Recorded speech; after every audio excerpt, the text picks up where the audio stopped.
Hi, I'm Zibby Owens, and you're listening to Moms Don't Have Time to Read Books. This 30-minute podcast features a new author interviewed by me every single day, 365 days a year, for about 30 minutes. I am also the publisher for Zibby Books, which publishes 12 books a year in fiction and memoir. Our books are already out now. You can check it out on zibbybooks.com. And we have a magazine called Zibby Mag, where we have lots of wonderful essays and lifestyle features. That's at zibbymag.com. We have classes at zibbyclasses.com. And I recently opened a bookstore in LA called Zibby's Bookshop at 1113 Montana Avenue at 11th Street in Santa Monica. I hope that you are able to enjoy some of our other offerings. But this here podcast is the basis of all of it and started in 2018. And no matter what I do, this is basically my favorite thing. Enjoy.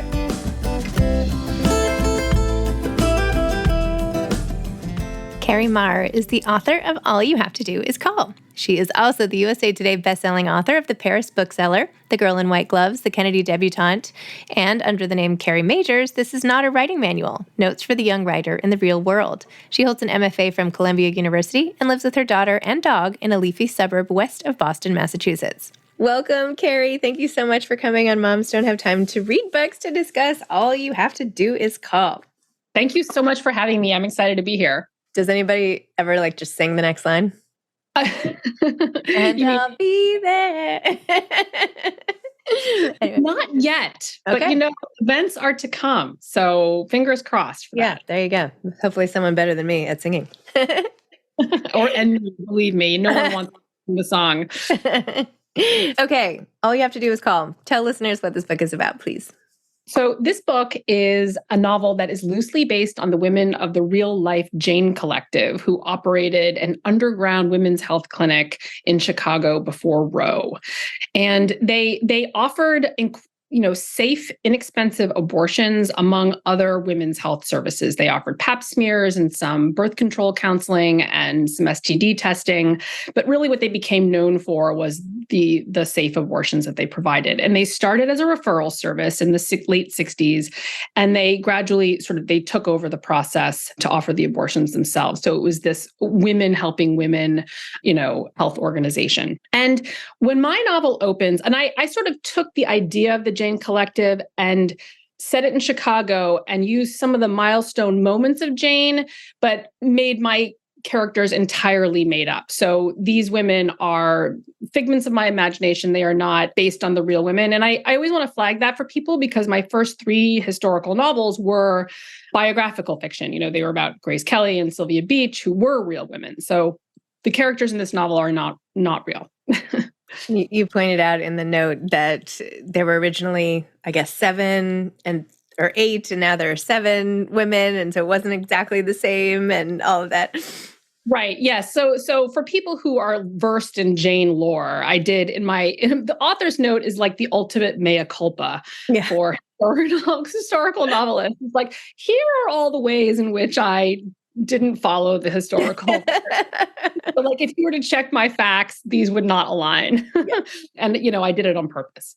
Yes. So anyway, I went to the Historical Novel Society conference a few years ago, and the keynote speaker was Dolan Perkins Valdez. And she gave this amazing speech about, how we all do our homework and we are conscientious writers. But in the end, we're going to make shit up. And the room stood up and cheered. Oh my gosh, I love that. That's so awesome. So what drew you to this topic? What drew you to the Jane Collective? How did you, Yeah. So, this is such an interesting question because, of course, this book is entering this very unfortunate and weird moment in the history of reproductive justice post-Dobbs, a year post-Dobbs. But I actually got the idea for it way back in 2018, the before times in many ways.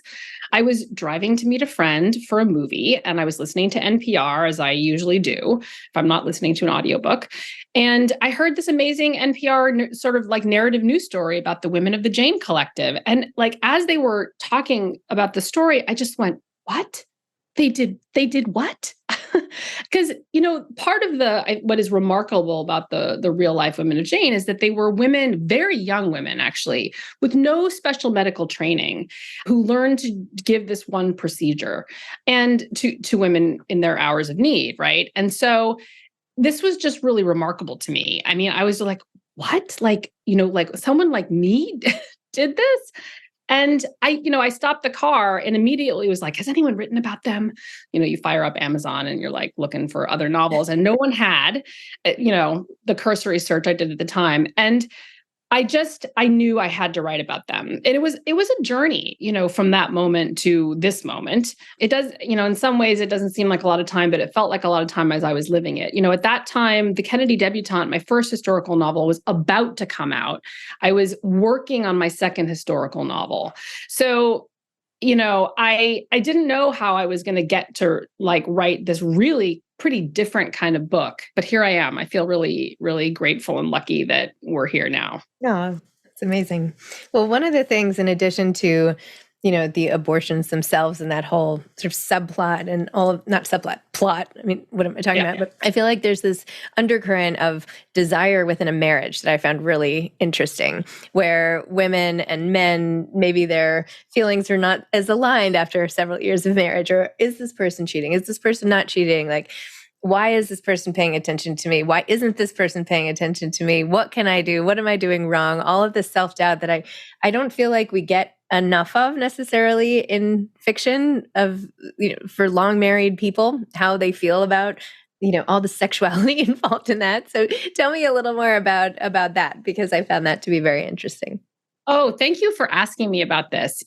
As I'm 48, I was married for a long time, and I've been divorced for about 5.5 years at this point, and I've had subsequent relationships, and I have married friends, and I have, long married friends at this point, and I have other women friends who have been single and partnered and broken up. And so I feel like over the last 10 years, especially, I've had some really fascinating conversations about what sex is like in midlife and the truth of that. And one of the emerging themes, and I was so happy when on their podcast, You Can Do Hard Things, also was really upfront about this. Being the woman in the marriage and being the one who is more amorous than your husband, which we're not socialized to feel is the quote unquote right way, right? And so that was a dynamic I really wanted to explore in this novel, and I got to do that in the Patty Matt marriage, and and then obviously, so I knew that was going to be a component of their story. I don't want to say too much about that because I don't want to give away any spoilers, but there was, I think, an easy plot out that I could have taken in that marriage that I didn't want to take because I see that so much in fiction and all media, really. And I really wanted it to feel different and feel like a different kind of exploration of, romantic sexual love in a long-term relationship. So that was Patty and Matt. And then we have, Veronica and Doug, who are having a different set of issues.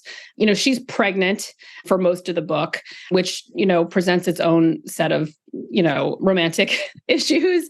But then, of course, they're having like real meaningful disagreements about the work she's doing while she's pregnant.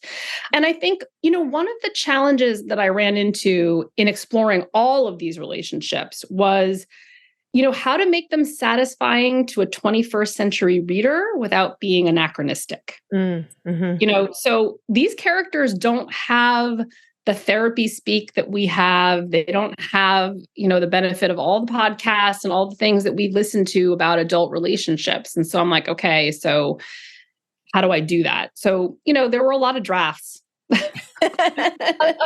for this reason and others of this novel. I can imagine. I mean, there's so many different characters and viewpoints and relationships and interweaving stories and perspectives. And, you bounce from rooting for this character to that character. So yeah, I mean, it's hard to pull this off. It was hard. I'm not going to lie. So, my first 3 historical novels were one character, one central character. So it was one narrator. In the Grace Kelly, it was a dual timeline, but yeah, I hadn't juggled 3 points of view ever. I have 5 unpublished novels before Really? the debutante. Yeah, I always like to flag that for people because I don't want to ever come across as like I'm what people say, the 20-year overnight success. I wrote my first unpublished novel in the 5th grade. I wrote and wrote and wrote. And after college, I wrote 3 novels. And, they got me various things along the way. I got into graduate school with one of them. I got my first agent with another one of them. But none of them sold until Kennedy. And that was the 6th novel that I had written. But this was the very first novel I wrote out of college had 3 points of view, but I didn't braid them together. So it was really a new challenge for me, but it was fun. I mean, really, you're a writer, you don't want to do the same thing with every book, right? You want to set new challenges for yourself. You want it to feel fresh and exciting. And so juggling the 3 characters in this case was kind of the thing for this novel. Very cool. I love that. And thank you for sharing that about your past, because it can be quite deceiving when people see overnight successes and all of that. I feel like sometimes when people ask me some of the main takeaways from this podcast, that is one of the things, is that you should never expect your first novel to sell. Like, the first novel is teaching yourself how to write a novel, period. That's it. And the second is like how to write it better. And the third is like, maybe this could be good. Like, sometimes you can sell the third one, but like, everyone is practice, and don't expect it to be the one. Like, how could it be? You have to have all this. I've written a bunch of novels that are tucked away, and right? I mean, it's such an important message. I don't think, honestly, published writers can reinforce this enough, because there are enough stories of like the lawyer who wrote their first novel and get it by getting up at 5 a.m. and then they sold it. That it's not like that never happens. It's just not actually the norm. Most people toil away. Either I don't understand these writers because I'm not one of them, but I have friends who have like toiled away on the same novel for 10 years and then sold that. I could never do that. So I spent those 10 years writing 3 novels, right? And trying out a bunch of different genres and sort of like seeing what felt right to me. And no word was wasted.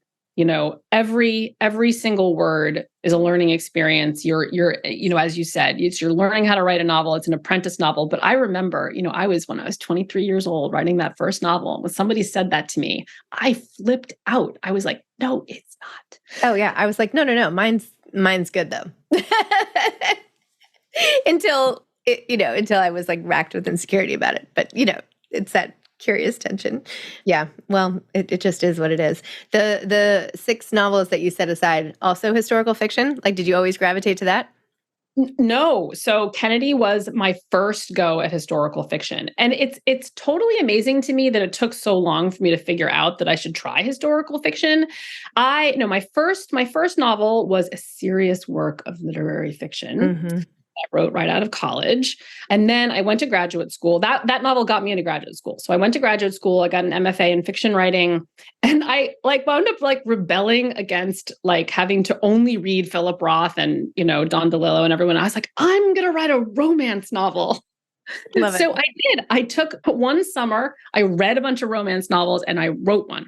And I was under the mistaken impression that they would be easy to sell. It was not easy to sell. But it taught me, oh my gosh, I self-taught myself so much about plot and character development. I think romance novels no longer have the kind of bad rap that they did when I was trying to write one. They've come a long way in the world, but that was a huge learning experience for me. My third novel was a mystery in which mainly I found out that I am not hardwired to be a mystery novelist. That it requires a certain kind of logic and also darkness that I can't quite access. I'm just saying it out loud. And then I wrote 2 young adult novels, and one of them was a paranormal and one of them was a contemporary, because I was very immersed in the world of YA for a little while. I ran a literary journal and you wrote a whole advice book on writing for younger authors. That's so great. And the cover is so cool, by the way. It's like this loudmouth, very good. I think I might get it for my kids. I have 16-year-old kids. It's a fun. I'm actually on my Substack right now replying to each of the chapters in that book. Oh, that's interesting. I published it 10 years ago. It's shocking. Hmm. And one of the things that I think is valuable about that book to anyone, young writers or old writers, is I wrote it before I had sold a novel. So it's very much from the perspective. It's like a writing memoir. It's like a Bird by Bird, Annie Lamott type of book, but it's from the perspective of someone who hasn't, quote, made it yet. And I think that perspective is valuable for people as they're kind of like trying to see their way through the weeds of the writing life. Interesting. So you're in Massachusetts. I've heard that there, in the Boston area particularly, there's this big community of writers and people who have really been helping each other out. Tell me about how your writing community has helped you. Well, so my first writer friends in this area were young adult folks. So actually, and they're two of my best writing friends and early critique partners still. A woman named Diana Wren and another woman named Kip Wilson. And they also both worked on the literary journal staff with me for many years. And so we're really tight. And now, once I kind of entered the world of historical fiction, now I've gotten to know all kinds of new and interesting people. Jane Healy, who wrote The Beantown Girls, among other novels, lives nearby. Ginny Pye, who's got a novel, The Literary Undoing of, I think it's Vanessa Swan, is coming out really soon. There's all kinds of people here, and and contemporary novelists too. I actually when I did the Grace Kelly book, I was paired by a wonderful local bookstore with Laura Zigman, who wrote. Have you had her on the show? Yeah, several times. Yeah. Okay. Yeah. So she writes contemporaries. Mm-hmm. So they put me as this historical novelist and her as this contemporary writer together for this like lovely evening kind of dinner with the writers thing. And we just had the best conversation. She had just come out with separation anxiety, which, oh my gosh, I'm sitting, as I'm talking to you, I'm sitting here petting my dog. Oh, yeah. My dog, she's downstairs, but yeah, usually my dog's right behind me. Needy dog. So are you right now in Southern California? Right now I'm in New York. No, my kids go to school here. My little kids, at least. They're not so little, but I'm here most of the time. But okay. Because I've watched your opening of your bookstore in Santa Monica with great interest because I grew up in California. That's right. I read them. My family all lives now in Orange County. Got it. Yes. Irvine. You always consider yourself a California girl or something like that, right? I do. Where did you grow up? I grew up right here in New York, a couple blocks away. Yeah. Oh, okay. So you're a real New Yorker. I am a real New Yorker, native New Yorker. But I really feel like I would be living anywhere I grew up. Like I'm here because it's my home, not because it's New York. No. Oh, right. I get that. I mean, yeah. Yes, 100%. Yeah. So that's what makes it hard to leave, even when I feel like perhaps we should. But yeah, well, I lived 6 wonderful years in Brooklyn, and it was lovely to be young in Brooklyn. Yeah, I lived downtown when I was younger in New York. So I feel like for a little bit at least. What are you working on now? So I am at the very early stages of novel number 5, historical novel number 5. It's going to be, the working title is Summer of Love, and it's a dual timeline novel set in California in the 1960s and the 2010s. So going back to that idea of new challenges, really different dual timelines, a little bit of contemporary mixed in with my historical, and it's about a family who owns a winery. And the early part of the novel is set against the backdrop of the counterculture revolution in San Francisco. So, Summer of Love is that. So I was under the mistaken impression for a long time that the Summer of Love, that term referred to 1969, but it's actually 1967 when it started with Vietnam War protests in San Francisco, actually in the spring. And it became this incredible, set of concerts in the Haight-Ashbury that summer of 1967. I thought it was 69 too. So look at that. I got some history in here today. In addition to the history in the book. That's why we do it. Are there other people that you want to profile or like little dim ideas sort of like, that you keep tossing around? There must be tons. There's one that I feel too superstitious to talk about, but that's I think every writer, I floated this idea to my agent once, and she was like, she sort of sighed, and she was like, every writer has one of these ideas, that like, we're just kind of like, it's too big to describe. We haven't figured out how to describe it, but we've been carrying it around with us for decades. So I have one of those, but otherwise, I've been really lucky. Like, I have those 5 unpublished novels. So I got those out of my system. I got those characters out of my system. I've gotten to write about, 3 amazing real life women, and now this set of characters. And as difficult as it was to make these women up out of, thin air, I think that's where I'm going for now. I'm not kind of tossing around many other like biographical sort of novel topics right now. And that's my dog.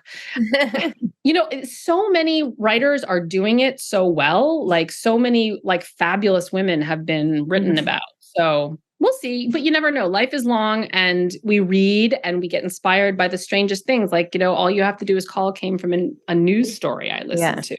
So who knows where the next idea is going to come from? That's right. So you have to sort of just like be out and about. Like the best things are not at your desk. You just got to like get out there, I think. So wait, tell me just a little bit more about your writing process and where you like to work. Like, are you at your desk now where you get your writing done, or do you like, what's the whole process? No. Okay. No, this is my Zoom place. I'm like in a kitchen chair with like a TV tray, believe it or not, with up. Because I really like doing things in front of the gorgeous.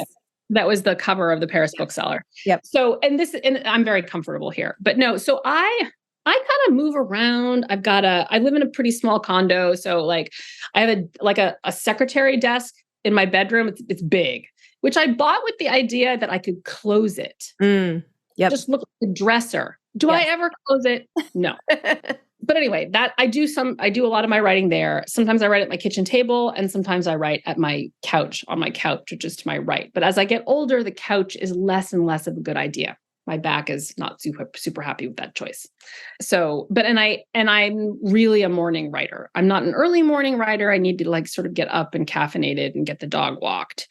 But I try to use those first 2 or 3 hours of the day to actually get the writing done. It's very hard for me to push it to the rest of the day. I have discovered, and I want to know your answer to this question too, because you are juggling a lot. But one of the things that I've learned about myself repeatedly, as if like I forget and I have to relearn it, is that if I let everything else expand to fill the day, it will. The emails, the parenting, the teaching, whatever. All the things. Suddenly it's 7 p.m. and I haven't done any writing, and I'm definitely not going to write after 7 p.m. Whereas if I actually clear the deck and just say, 9 a.m. to noon is for writing, period, like, and put my blinders on, magically everything else does actually get done. Yes. Sometimes I don't get to the gym, but pretty much everything can still get done. So how do you do it? Well, I've only written one novel while I've been doing all the other 8 million things I'm doing.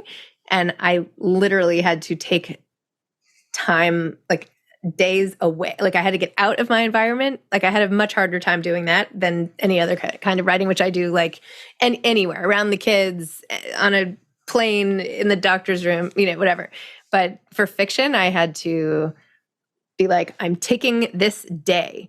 And I couldn't even just take a morning. Like, I don't know. I had to take a couple times, bigger chunks of time. And then I caught up the next day, or I caught up that night. But I like you, I can't do anything at night. I'm sort of useless except for emails. Yeah. But yeah, I don't know. But I have to set it on a calendar and see it. Yes. See the blank space there, so that I know I have the room to like, take a break and come back and take a break, but. Yes, I put it in my calendar too. If it's not in my calendar, then I haven't really committed to it. Yes, so which is why I don't get to the gym anymore. I know, like we can't actually do it all. That actually is apropos of this novel. I wanted to know if, this idea of like women doing it all, like could I use that phrase and have it have, but no. That the phrase didn't come into the public consciousness until the 80s, the 1980s. Wow. So that idea of women trying to have it all was later than this book. Interesting. Well, maybe that was better for us, so they weren't even trying. There's something that, yeah, I mean, I'm just like planting that seed there for people who are going to read the book, that they can know that phrase did not exist for these characters.